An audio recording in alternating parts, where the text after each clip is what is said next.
ये हम गैस डाल रहे हैं जो कि साइड बाय साइड रेफ्रिजरेटर है।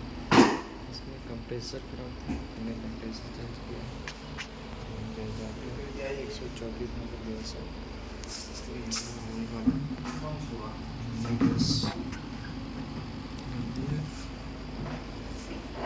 आप देख सकते हैं पे साइड हमारा पूरा वेल्डिंग सारा चीज़ कर दिया।